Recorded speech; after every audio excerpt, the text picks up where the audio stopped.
I'm Jair Mamaklay, your property geek. Welcome to my very first rental business. You wanna have yours? Watch this video.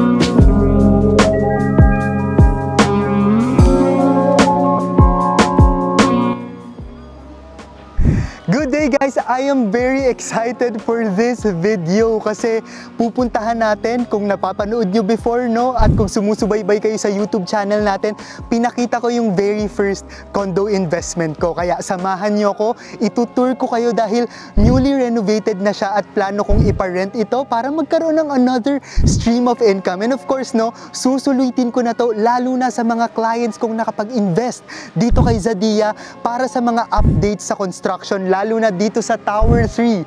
Guys, marami nang nagbago, no? Marami na rin naging progress. Sa Tower 3, marami tayong clients there at may barricade na dito for the clubhouse. So mamaya kapag umakyat tayo, mas makikita natin on the top view, no, kung ano na yung itsura ng clubhouse. So very excited, actually, very emotional kasi medyo matagal din akong hindi nakapag-shoot, no? Kaya tutulungan naman ako ng one of my closest friends, no? One of my sisters from another mother, no?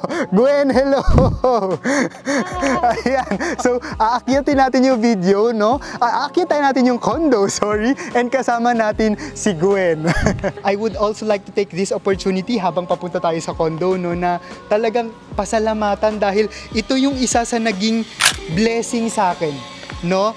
Na naging vehicle ko para makapag-pundar, which is itong real estate, no? Itong business na ito. Kaya marami pong salamat sa mga nanonood, sa mga nag-invest at nag-put ng trust po sa akin, no? Para makabili ng property all over the world.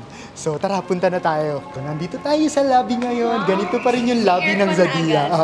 May aircon na at totoo po itong plants na to. Ganda! Yeah. So, nasa 6th floor ako.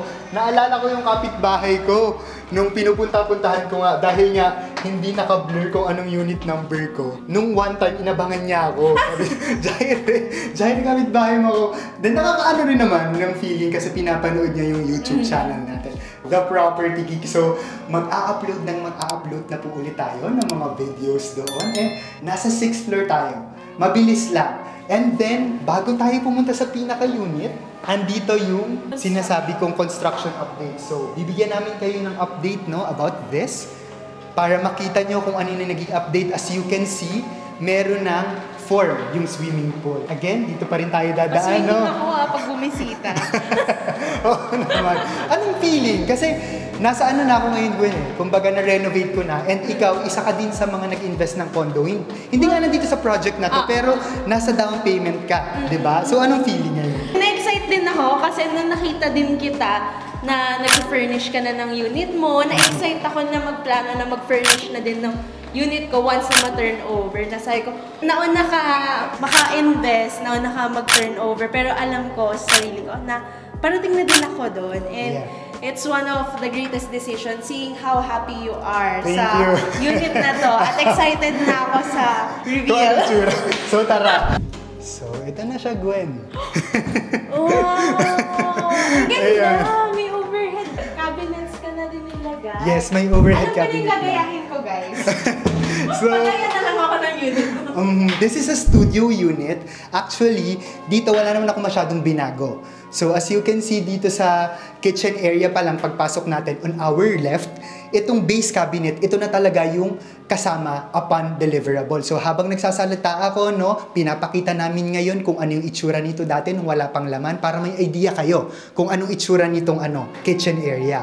So, as you can see, nung hindi pa na aayos, ito lang yung kasama. But, sa renovated one, dito, no, pinalagyan ko siya ng overhead cabinets. So, mga ganito. sakto nga yan. Para after mo kasi maghugas ng mga plato, may paglalagyan ka. Wala pa siyang gamit. So, lalagyan ko pa to ng mga, maybe, mga induction cooker. Kasi bawal mag-gas po dito sa Zadia. And then, I think naman, okay lang din na plain white. Yung deliverable unit. Kasi, hindi naman siya nagiging pangit, no, kapag pinartneran or pinair mo ng ibang mga Tsaka design. parang dahil ceramic ba to? Parang hindi din naman siya, madali lang linisin. Yes. And at the same time, ito, nilagyan ko lang ng accent din. Itong wall ng kitchen para medyo magkaroon ng design. Sakto nga kasi tiles siya. So, pag may mga splash na mantika, madali lang siya mapunasan. So, alam nyo na. Ito na lang gagayahin natin yung unit ni Jan. And special shout out sa gumawa nito kay Ate Joanne Canusa, yung contractor ko. Thank you for this gift. Hindi ko to naisip, no, kasi dahil nga nagko-contribute tayo twice a month sa Manila Bulletin Property Living section. So, ginawa niyang frame yung some of our articles and na-appreciate ko, no. Thank you for your thoughtfulness, no, Ate Joanne. So, dito naman sa restroom, sige guys, pakita ko sa inyo ng konti. Wala akong masyadong binago. As you can see, kung napapanood nyo, no, yung mga videos natin before, ganito pa rin yung tiles niya. Ito, bibilan ko na lang to ng base cabinet, no? And then, nilagyan ko lang siya ng mirror. And then, para magkaroon ng accent, nilagyan ko ng patungan, no? Maybe sa mga towel, mga hand towels, pwede natin lagyan. And then, nilagyan ko lang ng partition, glass partition. And at the same time, naglagay na ako ng heater, and then naglagay na ako ng ibang shower. Yung merong, hindi ko alam kung anong tawag dyan, eh, no? Paki-comment nga, no? Kung anong tawag dito. Rain shower ba, no? Aside from this one, naglagay na ako, no? It comes with a heater na nung binili ko. So, dito, wala akong masyadong binago sa restroom.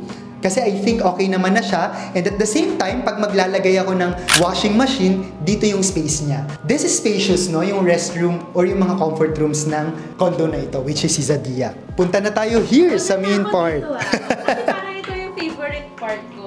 Yeah. So, ito yung dining, pero para mas magkaroon kayo ng greater picture of what's really inside, no, the main part of this condo. So, nandito po yung bedroom, nandito yung office table, dito ko nilagay, here's the cabinet, and at the same time, dito ko nilagay yung dining table ko. So, ginawa kong ganito, Gwen. Parang bar lang siya, para mas space saving. Kala ko pang interview din talaga. Pang podcast area, no? And hindi ko pala na-highlight, naglagay ako ng ganito kasi nga dahil dapat laging nakatago yung mga laman ng gamit natin sa condo para space saving. So ito, lagayan lang to ng mga vacuum, mga panlinis. And for this one, we can make this as our mini pantry, no? Marami nga nagsasabi, no, ito yung isa sa pinaka-favorite nila. And at the same time, dahil nga meron tayong extra added window here. Since this is a corner unit, ang ginawa ko na lang sa TV, kasi parang, nung una, sabi ko, saan ko kaya i-mount yung TV? Eh, gusto ko medyo makapag-save talaga ng space. Ang plano ko sana, yung may stand. But then, meron naman palang mount na ganito, and then, for example, you are in the dining area, pwede kang bumili, no, ng pang-mount ng TV na nasa swing. Right? So, for example, wala ka sa bed, nandito ka sa dining area or habang nagluluto ka or nakatayo ka here, like dito sa pwesto ni Gwen. So, pwede ka pa rin makapanood. This is 55 inches. I think okay siya na size, no, para sa ganitong setup. Dito, I need your help. Gwen, kailangan ko na help dito kasi office table to. So, hindi ko alam kung anong chair yung Sa tingin ilalagay. ko kahit maliit na stool lang, kasya dito para pag hindi ginagamit, madali lang mailagay Actually sa ilalim. nga, no, basta black or mag-aano ng theme. Kasi ang theme nito is medyo industrial yung theme. Pero as you can see, parang medyo nahaluan na rin siya ng medyo may konting Japandi. Right? So for our balcony and mini terrace, so naka-view ako ng Paseo or Greenfield City. Ito yung mga nakikita ko. Nasa 6th floor ako. Okay naman siya, no? Spacious pa din yung balcony. Hindi ko na nga lang bubuksan. But, ang pinaka nagustuhan ko dito, kasi nga dahil gagawin kong rental business, is malapit ako sa The Medical City, South Luzon. Kung napanood niyo yung previous video ko, walking distance lang to sa ginagawang Vivere Hotel, which is existing sa Alabang. Malapit sa hospital, malapit sa grocery shop, sa Paseo de Santa Rosa, walking distance, pati sa highway. So, kahit hindi nyo ito ipa-daily, short-term or long-term, nasa sentro talaga kayo ng business district. And mind you, Gwen, no? With its location, the price is very still na talaga. Kasi pinakamura pa rin siya, but at the same time, magbibigay ka, kung ang priority mo talaga is yung location, sa DIP. Sentro na sentro, kasi parang dito pa lang sa balcony mo, kita ko na yung Medical City, ayan agad yung paseo, parang makikita mo na agad yung ano mo, Grab driver mo sa baba, or mga food panda. Yes, and then, ito, pina-personalize ko din tong cabinet na to. Ayan, para mas magkaroon tayo ng more space. Space, and then at the same time, yung gilid naman na to, kasi sabi ko, saan natin ilalagay yung mga shoes? So parang bibili na lang ako ng mga shoebox, pero lalagyan ko siya ng mga design sa harap or mga display para hindi magmukha or obvious na shoe area siya. Very fulfilling na meron na po tayong napundar na ganito. So, Na-curious ako, since nakita ko naman yung buong journey mo. Anong naramdaman mo yung before ka syempre maka-acquire nitong property nung pinurchase mo siya compared sa ngayon na na-turnover na yung property mismo sa'yo? Actually, bago ko bilihin to, meron na talaga akong ni-reserve na ibang condo project. Alam mo yun, di ba, Gwen? Dito lang din sa area. Pero nagsisimula pa lang ako, siguro second year ko pa lang sa real estate business. And as a breadwinner, minsan talaga mapapakunahan ka ng takot. Pinasalo ko yon, but then again, sabi ko sa sarili ko, kailangan kong makalampas sa ganitong stage. Kasi kung papangunahan ko lagi yung takot, well, baka hindi na ako makamove forward. In which, maraming nakaka-relate. Marami akong nagiging client na nag-i-invest.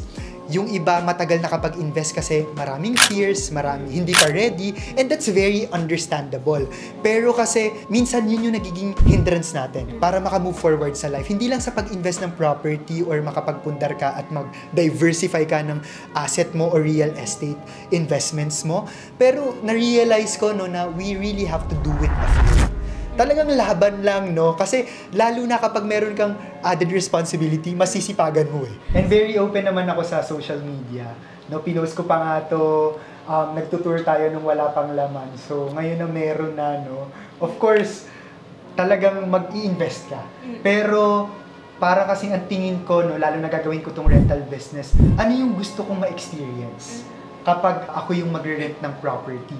And talagang nag-invest ako ng quality ng mga materials, most especially sa bed. Kasi, of course, no, pag mag-staycation ka, iyan lagi yung nagagamit, yung bed. So, anong naramdaman mo nung first, kasi syempre, ito, first time ko makita yung unit mo. Nung first time siyang tinurn over ng contractor sa'yo, na parang nakita mo na, anong first na thought na came into your mind? Actually, unti-unti ko naman siyang nakikita. Pero, nag-sink in na lang talaga sa akin. Talagang, eto na. Eto na yung itsura niya. Then, parang naano ko na, uy, parang kailan lang. Talagang ang bilis lang talaga ng panahon. Lalo na sa age natin, Gwen, na nasa late 20s na tayo. No? Hindi ko na sabihin yung exact age. Pero, ang bilis lang ng panahon. And, nagpapasalamat ako dahil nagkaroon tayo ng ganitong avenue na kahit na minsan napapangunahan tayo ng takot, pero kailangan talaga ng lakas ng loob para magtuloy-tuloy pa rin sa life. Kasi me, as a breadwinner, maraming breadwinner dyan, no? Talagang ako, bago ako mag-decide, kahit naman hindi ako forced, no, to support my family, that's my choice. Pero talagang iniisip ko muna yung magiging effect ng decision ko sa kanila, bago sa akin. Pero we have to keep in mind, no, na kailangan hindi natin pabayaan yung sarili natin. Kailangan we are supporting them, and yet we are also being ready kung ano man yung mapunta sa atin. Kasi wala naman ako inaasahan sa mga hine-help ko. I mean, hindi ako umaasa na babalik sa akin or may tutulong sa akin. But at the same time, I'm doing this, no, na bukal yung loob ko. And at the same time, after that, no, talagang meron pa rin ako naipundar na kahit mag-retired ako, meron akong mga ganitong nasisimula.